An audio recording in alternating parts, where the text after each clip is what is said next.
Good morning, faithful listener. You are listening to the Bible Explained podcast, where the Bible gets explained. So grab your cup of coffee and stay tuned as we read through the book of Luke.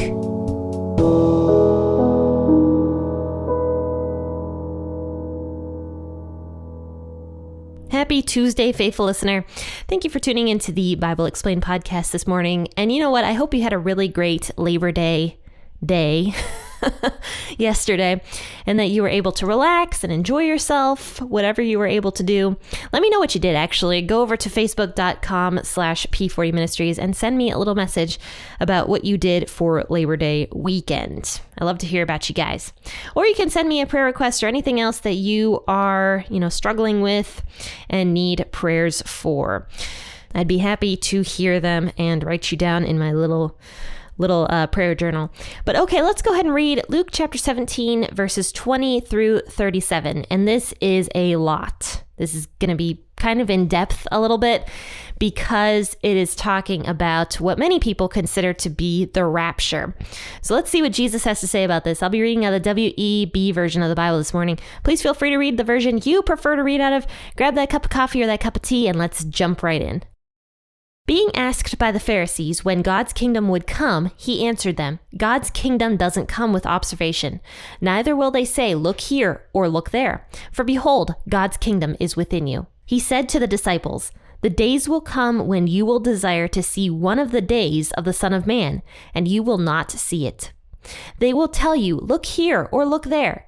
Don't go away or follow after them. For as the lightning, when it flashes out of one part under the sky and shines to another part under the sky, so will the Son of Man be in his day. But first he must suffer many things and be rejected by this generation. As it was in the days of Noah, even so it will be in the days of the Son of Man.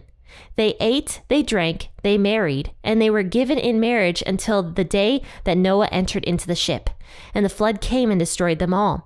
Likewise, even as it was in the days of Lot, they ate, they drank, they bought, they sold, they planted, they built. But in the day that Lot went out from Sodom, it rained fire and sulfur from the sky and destroyed them all. It will be the same way in the day that the Son of Man is revealed. In that day, he who will be on the housetop and his goods in the house, let him not go down to take them away. Let him who is in the field likewise not turn back. Remember Lot's wife. Whoever seeks to save his life loses it, but whoever loses his life preserves it. I tell you, in that night there will be two people in one bed. One will be taken and the other will be left. There will be two grinding grain together. One will be taken and the other will be left. They answering asked him, Where, Lord? And he said to them, Where the body is, the vultures will also be gathered together.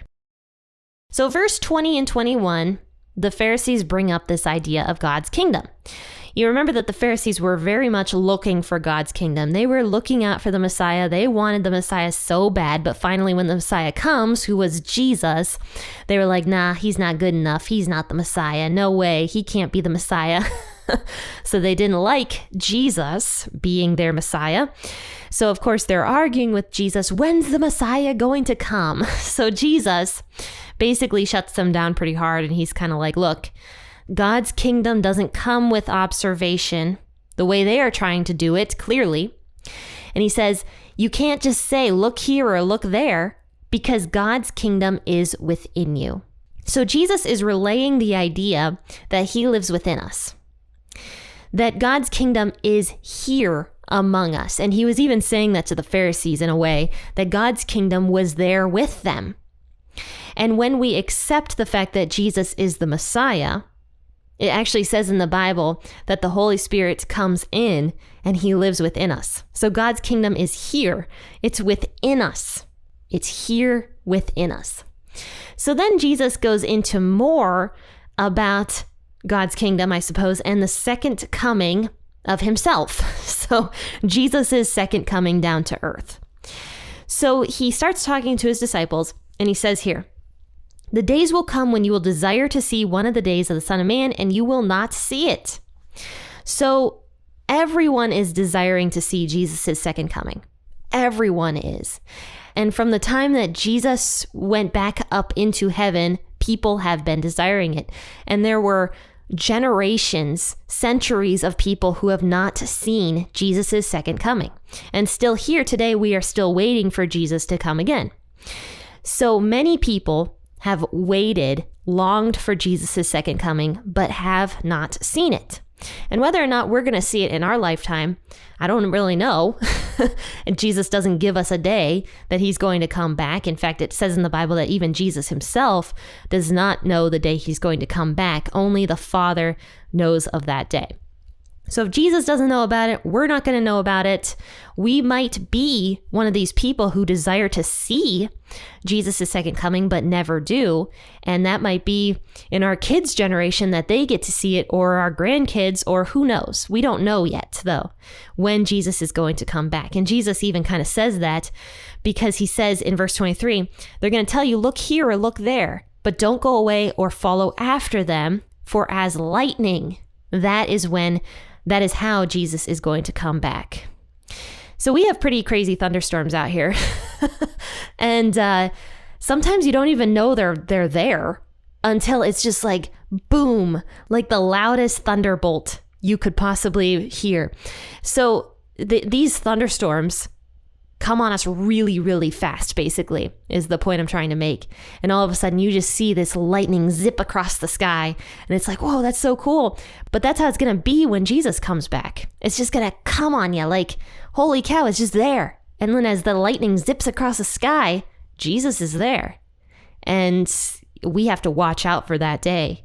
And Jesus makes it very, very clear that we have to watch out for that day. We got to be ready for that day, because it's going to come on us so fast, so quickly, we're not going to know what hit us. And then bam, Jesus is there, basically. So this is an urgent message for us Christians and for everybody to be ready for that day. And this is an urgency for Christians to spread the word to everybody as much as we possibly can.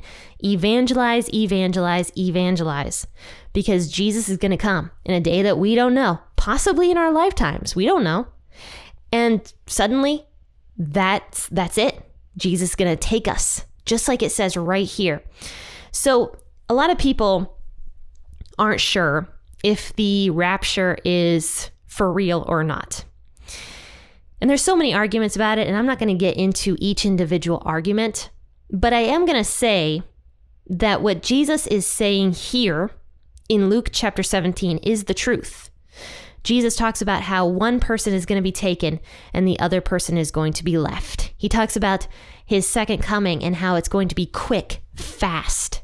And on that day, we need to look to our salvation. So I'm not going to argue different points on the rapture. All I'm going to say is what Jesus says here in Luke chapter 17.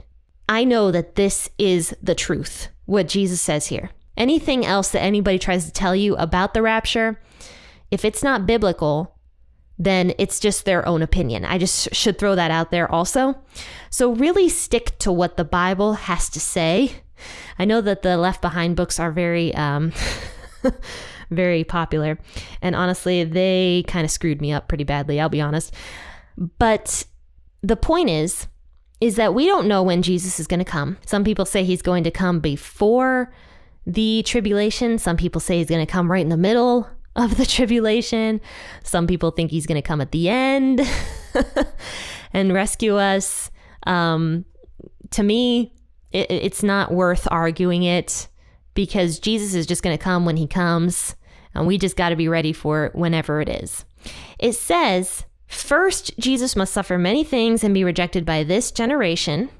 You know, Jesus is still being rejected to this day, honestly. But here in verse 26, Jesus kind of gives us little hints as to when he's going to come back.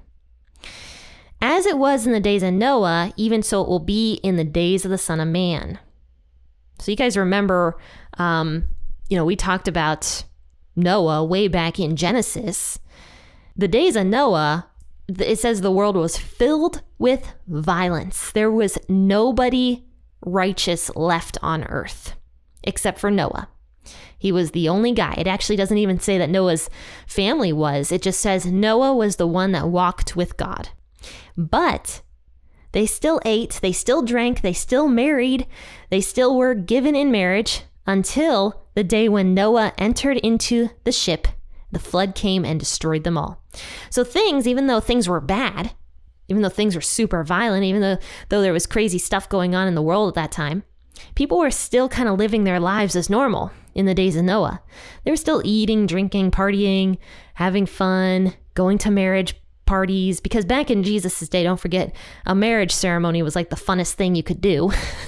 So people were still having a good time, enjoying life, even though life was pretty hard in the days of Noah and everything was violent and destructive and whatever.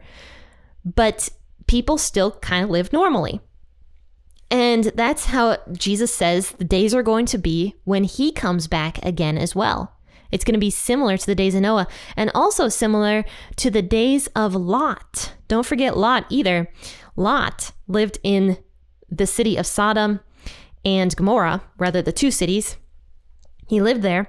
Once again, those two cities were filled with violence, corruption, people were getting raped in the street, sodomy, all sorts of crazy things were going on in those two cities. But it was business as normal. That's what Jesus says. They ate, they drank, they bought, they sold, they planted, they built. But in the day that Lot went out from Sodom, it rained fire and sulfur from the sky and destroyed them all. So yeah, I mean, once again, crazy destructive habits going on in that city, but yet they still did business as normal until it was too late, until all of a sudden that day came when they were destroyed. And only Lot and his family were saved. And same with Noah. Noah and his family were saved. They were delivered. They were not judged by God's judgment. They were delivered from that scenario. And this is exactly how it's going to be during the day when Jesus comes back again. It's going to be very similar to both Noah's scenario and Lot's scenario, where it was business as normal, but Lot and Noah were saved from the coming destruction of God's judgment. So now, Jesus kind of talks about us a little bit. He says it will be the same way in the day that the Son of Man is revealed, in verse 30. In that day, he who will be on the housetop and his goods left in the house, let him not go down to take them away. And likewise him who is in the field, not turn back. So what does this mean? Well, verse 32, remember Lot's wife. That is, I think, the most important piece of everything Jesus is saying here. Verse 32, remember Lot's wife.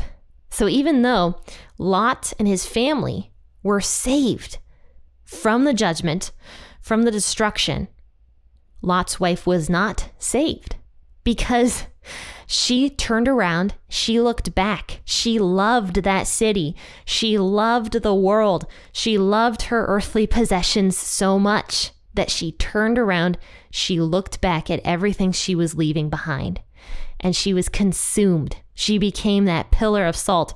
And we talked about that. We talked about how, I think it was that the sulfur could have turned into salt over time. I don't know. Anyway, it was a miracle either way. But Lot's wife died because she turned around. She looked back. She wanted the things of the world. So this, to me, brings in mind the question, do we have a choice when Jesus comes back to go with Jesus and be saved from the coming judgment? Or do we have the choice to love the world so much that we choose to stay in it? I'm just going to pause there for a second and let you think about that. Because it's kind of what Jesus is alluding to here, is that as Lot's wife had a choice, we may also have that choice. It might not just be the way the Left Behind books portray it, where we're just snapped up into heaven. It could be that when Jesus comes back, in that flash of lightning, where he's just there, we have the choice, if we're on that rooftop, to either go back into the house and try to collect all of our worldly goods and hold on to them and hold on to the life that we have here in the world, or we have the choice to stand on that rooftop and to be saved by Jesus. That's what it says. In that day, he who is on the housetop and his goods are in the house, let him not go down to take them away. I mean, where else is that guy on the rooftop going to go? Besides up. It's just an interesting thought to think of, is that when Jesus returns, we got to be ready. We got to make sure that we want to go with Jesus, that we want that salvation that comes with Jesus, that we aren't clinging to this life so much like Lot's wife was, where she looked back and she was consumed, where she became that pillar of salt. She died because of her love for the world. But Lot and his daughters made it out safely because they wanted the salvation that came with making it out safely. And Jesus talks about another portion of Luke. Let me find this actually. Luke chapter 21, I believe it is. Here's what it says. In verse 28, Luke 21, when these things begin to take place, stand up and lift up your heads, because your redemption is drawing near. So when you see these signs start taking place, is what Jesus is saying in Luke 21, we need to stand up, look towards the sky, because our redemption is coming. We can either choose to be saved by Jesus' second coming, or we can choose the world, like Lot's wife did. So this is just something that I think a lot of people don't often think about, is that we may have a choice when Jesus comes back to be resurrected with Jesus, or to stay here on earth, because we love the earth so much. So going back, here's verse 33 of Luke 17. Whoever seeks to save his life loses it, but whoever loses his life preserves it. We are supposed to look for Jesus, lose the stuff we got here on earth, and look for our redemption, for our salvation of Jesus coming back for us. In verse 34, I tell you, in that night, there will be two people in one bed. One will be taken, the other will be left. Verse 35, there will be two grinding grain together. One will be taken and the other will be left. And if you read these two verses together, it shows that this is all over the world, because one of them is at night. There's two people lying in bed sleeping at night. And in another part of the world, there's two people grinding grain together in the middle of the day. So this is a worldwide thing when Jesus comes back. And no matter what time of day for us it is, when Jesus comes back, we have to be ready. We have to be ready to just go with Jesus. So then in verse 37, the disciples answering asked him, where, Lord? So they're confused a little bit. And I mean, to be honest, I would ask the same exact question. I'd be like, what are you talking about? Like, when's this going to happen? Where is this going to happen? Like, I would be asking all these questions too if Jesus was telling me this. So Jesus says to them, where the body is, there the vultures will also be gathered together. So this kind of just seems to me like, when you see a bunch of vultures circling, we've got turkey hawks around here. They're these big, nasty black things that circle around. And you always know when there's a dead animal nearby, because the turkey hawks just circle and circle and circle. And you know that there's a dead body nearby. And so Jesus is almost making this parallel of, when you start seeing these things happening, you know that it's coming near. Just as you know that there's a dead body somewhere out there where the vultures are, Jesus is going to come back, because you see the signs, you see everything. So yeah, definitely Jesus is not done talking about this subject yet, because Luke 21 is coming up and he's going to be talking a lot more about his second coming and just all the craziness that's going to happen with that. So yeah, be looking out. Be always ready for Jesus' coming, because we don't know when it's going to happen. It could happen right now. It could happen tomorrow. It could happen in 200 years. I don't know. But we still have to be ready for Jesus to come back. Well, I suppose this was more of an urgent message to everybody of just be looking, be waiting, be evangelizing. So one way you can evangelize, honestly, is by sharing this podcast, because I'm talking about the Bible here. That's all we're talking about in this podcast. So definitely share the podcast, tell people that it exists, and evangelize in that way. And I can't do it without you guys. I need you guys' help to share it. But anyway, faithful listeners, I do hope that you go over to the Facebook page, facebook.com/P40 Ministries, and just hit that little like button and stay updated with everything P40 Ministries is doing. And also shop the merch. Go over to p40ministries.com/shop, pick yourselves up a t-shirt, and go around in style wearing the P40 Ministries and the Bible Explained merch. But anyway, guys, I'll drop a link to both of those things in the bio of this podcast episode. So I hope to see you bright and early tomorrow morning for an episode out of Numbers. But until tomorrow, happy listening and God bless.